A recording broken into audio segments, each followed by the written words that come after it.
waspada, berhati-hati, bersiap diri, akan terjadi kericuhan, keributan, demo besar, makan korban jiwa. In this year? No, enggak. Ini di 2027. Tahun depan terulang lebih besar lagi. Ini adanya air yang keluar dari atas. Karena di sini aku lihat ada pegunungan. Ini ada air deras dan ini bencana, lalu tanahnya juga retak. Dan ini di Pulau Jawa.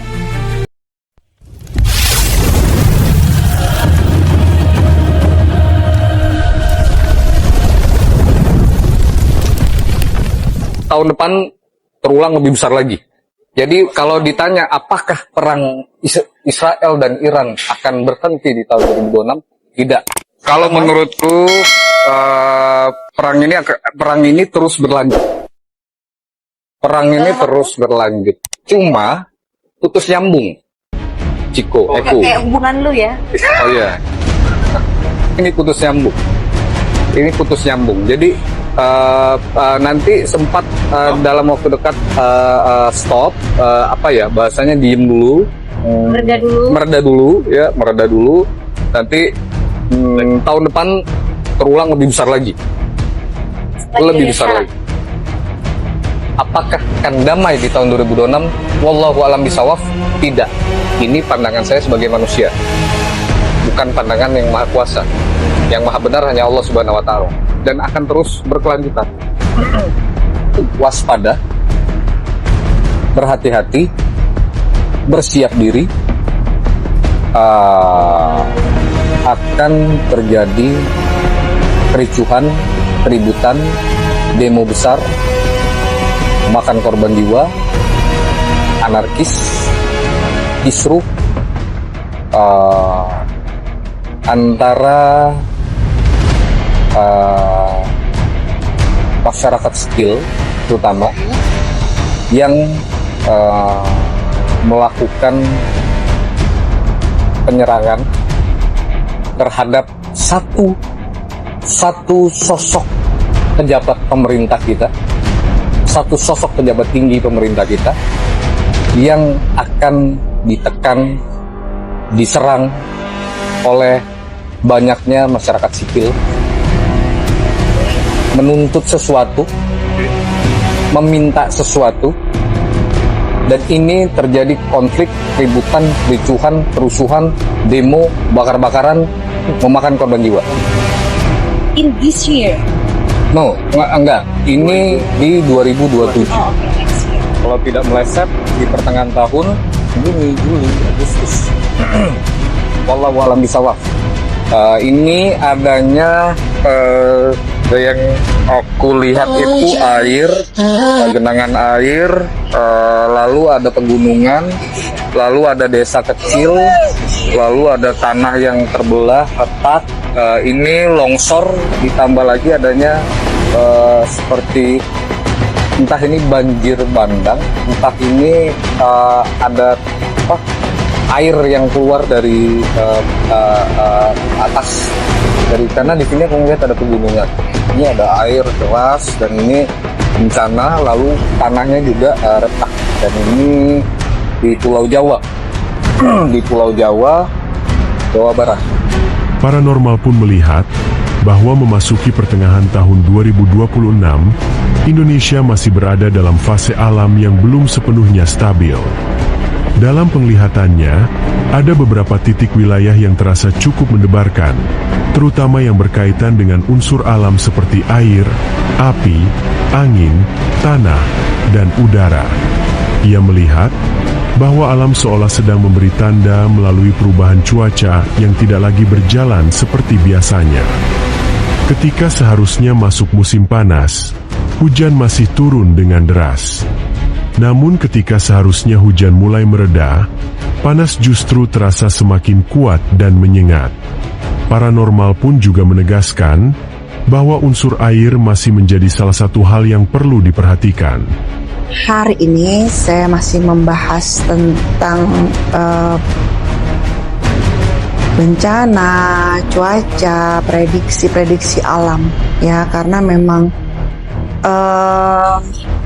bergelumuk di batin saya gitu ya, itu masih masalah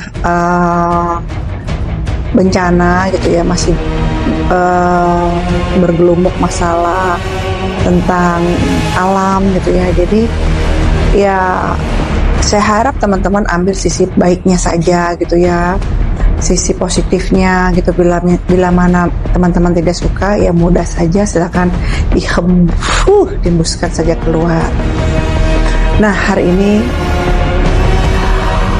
ada beberapa titik wilayah yang memang mendebarkan gitu ya perasaan saya, hati saya. Tetapi sebelum saya lakukan pembicaraan ini, jangan lupa untuk di like, subscribe, share, dan komen. Di share sebanyak-banyaknya akan menjadi sebuah support system untuk saya. Oke.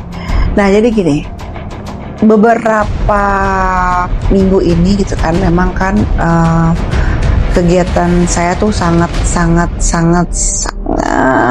padat gitu ya, dan sampai untuk merenovasi studio pun ya masih tertunda ya kan. Harusnya di belakang ini rencananya kan, teman-teman lihat kan tulisan itunya tertutup, rencananya memang saya mau taruh lukisan di belakang ini, dan itu pun masih tertunda waktunya karena memang banyak kegiatan gitu ya. Nah, dalam banyak kegiatan ini gitu ya, itu ternyata yang saya fokuskan itu adalah alam gitu ya, karena memang banyak batin yang datang itu persoalan alam gitu ya, persoalan unsur alam, air, api, angin, tanah, dan udara. Nah, memang yang namanya air, api, angin, tanah, dan udara itu gini loh, kan ada yang kasih komentar bahwa itu tidak memberikan bala. Gini loh, teman-teman harus paham, yang namanya alam semesta itu ya, alam semesta itu kan luas, termasuk unsur alam itu adalah sebagai wasilah Tuhan, salah satu ya. Jadi sebagai tangan kanan Tuhan lah, salah satunya, ibaratnya seperti itu gitu loh. Nah, suka atau tidak suka kita berdampingan, dan suka tidak suka ya memang tugas kita juga menghormati kehadiran mereka semua gitu ya. Dan sebab akibat dalam dunia itu, hukum alam itu ada. Misalnya kita melakukan apa ya, akibatnya apa gitu. Itu memang ada gitu loh, hukum dunia lah itu seperti itu. Nggak usah sama alam semesta ya. Jadi kalau sama sesama manusia itu juga ada akibatnya gitu. Jadi ya memang udah hukum alamnya seperti itu. Dan daerah yang masih membuat saya itu warning ya gitu. Jadi untuk masalah air gitu, hujan, jadi aktivitas hujan gitu, sehingga membuat luapan air yang sangat banyak itu di titik daerah Maluku, di daerah Papua, dan Papuanya itu di daerah pegunungan, lalu di Sumatera Barat ya, lalu di Sulawesi ya, di titiknya di Sulawesi itu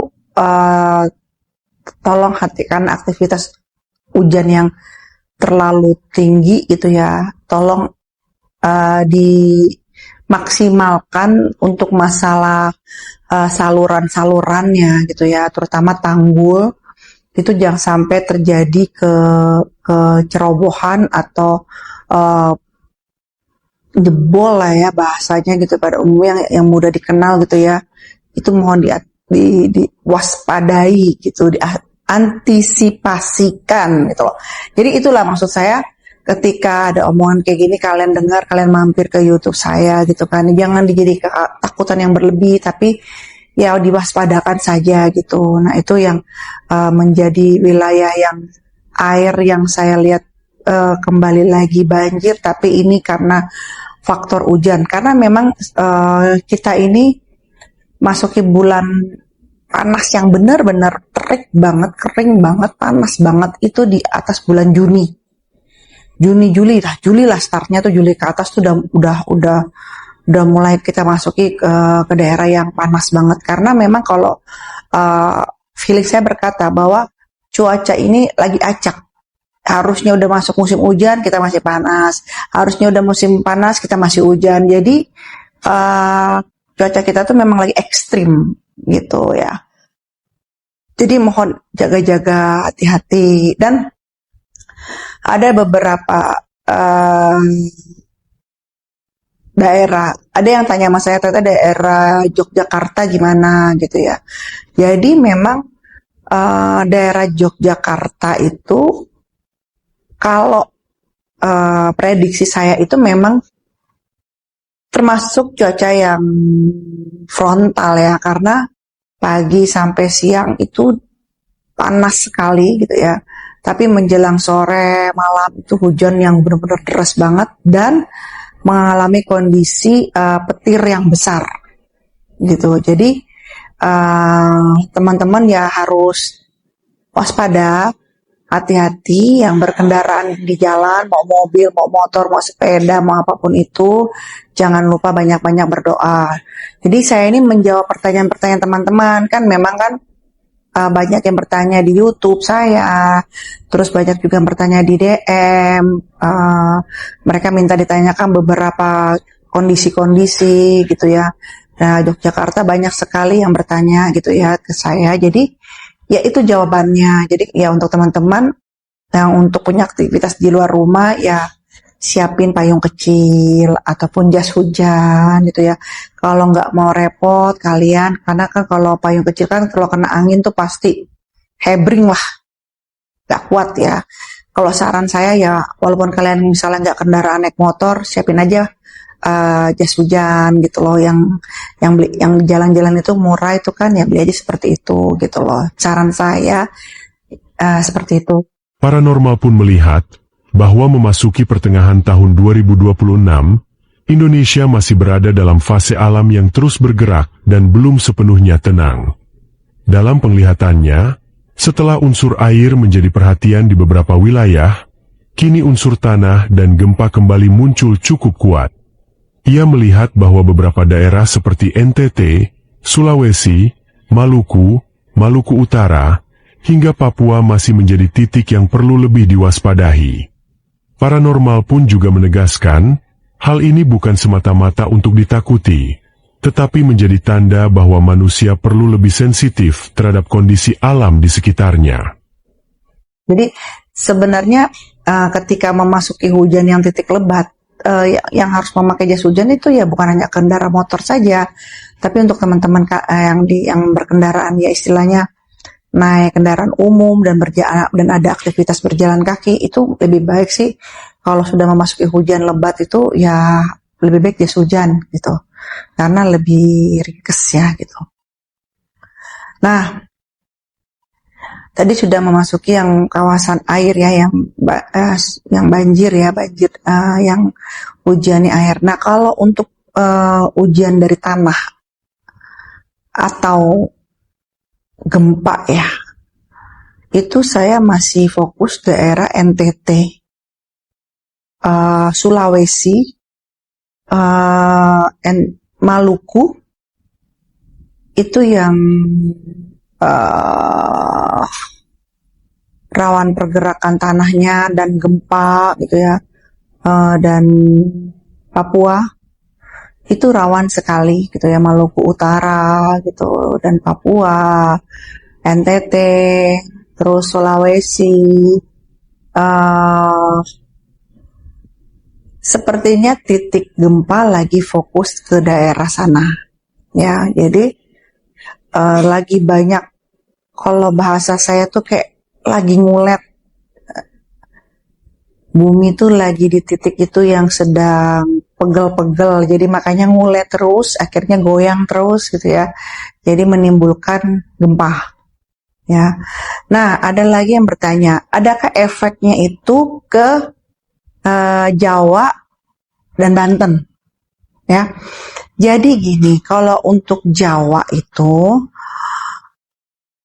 tidak berdampak yang besar gitu ya. Apakah akan terjadi tsunami? Kalau saya lihat selatan, laut selatan dan di titik-titik Jawa itu, saya melihat tidak terjadi seperti itu, ya. Tidak yang terjadi gempa yang besar atau bagaimana, tidak. Kalau andai pun Merapi, kalau saya lihat itu tidak terulang lagi gunung meletus Merapi kayak tahun sebelumnya itu, yang pada zaman Mbah Marijan ya, almarhum ya, itu tidak terjadi sampai seperti itu. Nah, yang terjadi sekarang ada pun Merapi erupsi atau bagaimana, kalau saya lihat memang dari segi mata batin saya itu memang lagi ada hajat ya, dan justru membuat keluarnya hasil bumi, kekayaan alam, dan itu bisa bermanfaat untuk masyarakat gitu. Kalau yang saya lihat itu, jadi bukan dimaknai sebuah bencana yang benar, bencana keseluruhan. Justru kalau saya tidak memaknainya itu, jadi tidak ada tuh di bayangan saya atau di pandangan mata batin saya bahwa itu sebuah bencana gunung meletus, tidak. Ya, hanya erupsi kecil ya, yang terjadi adalah itu gitu. Nah, kalau teman-teman tanya apa yang bisa kita lakuin, ya sedekah bumi lakukan, ya sedekah laut. Itulah kenapa kok makin kesini, yang dimana teknologi makin luar biasa hebatnya. Kok kita dihadapi dengan keadaan malah justru kita terus tradisional. Ya itu dia. Karena pesan moralnya kita tidak boleh melupakan sejarah. Sejarah adalah jati diri manusia, gitulah jati diri sebuah negara. Kita tidak boleh melupakan hal tradisional.